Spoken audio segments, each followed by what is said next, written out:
தன்னுடைய அந்த கோபாலபுர குடும்ப வாரிசு அப்படிங்கிற ஒரு வாரிசு அந்த அந்த வாரிசா பிறந்ததை தவிர அவருக்கு வேற ஏதாவது துணை முதலமைச்சர் ஆவருக்கு இவருக்கு சிறந்த தகுதி இருக்கு அப்படின்னு இருக்கா?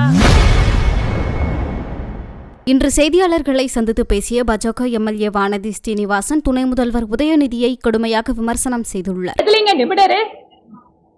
அவர் எதுல நிபுணர்? முதல்ல ஏதாவது ஒரு வேலையில நான் நிபுணத்துவம் பெற்றவனே ஏதாவது சொல்ல முடியுமா?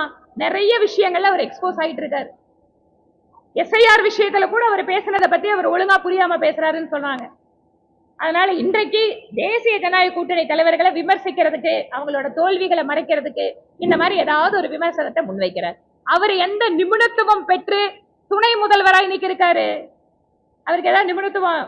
தன்னுடைய அந்த கோபாலபுர குடும்ப வாரிசு அப்படிங்கிற ஒரு வாரிசு அந்த அந்த வாரிசா பிறந்ததை தவிர அவருக்கு வேற ஏதாவது துணை முதலமைச்சர் ஆவருக்கு இவருக்கு சிறந்த தகுதி இருக்கு அப்படின்னு இருக்கா?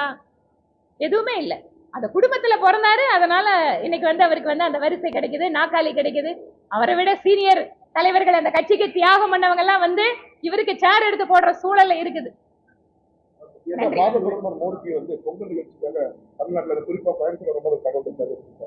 கோயம்புத்தூர் அப்படிங்கிறது இன்னும் திட்டமிடல. பட் நிச்சயமாக பொங்கல் நிகழ்ச்சிக்கு தமிழக பாஜக ஒரு அழைப்பு விடுத்திருக்கிறது உண்மை. இன்னும் அதுக்கான தகவல் வருது. இப்பதானே வந்துட்டு போனாருங்க.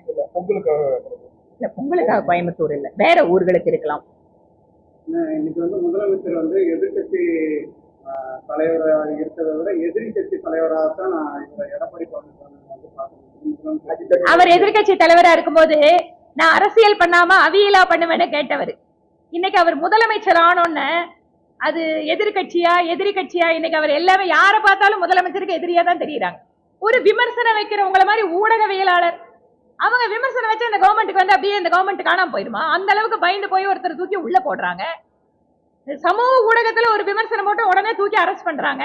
அப்ப எந்த அளவுக்கு முதல்வர் என்னமோ சொல்லுவாங்கல்ல, அரண்டவன் கண்ணுக்கு இருண்டதெல்லாம் பேய்ங்கிற மாதிரி இன்றைக்கு முதலமைச்சர் யாரை பார்த்தாலும் எதிரியாக பார்க்கக்கூடிய ஒரு மனநிலைக்கு வந்துவிட்டார். செய்திகளை உள்ளது உள்ளபடி தெரிந்து கொள்ள ரெஃப்ளெக்ட் நியூஸை சப்ஸ்கிரைப் பண்ணுங்க.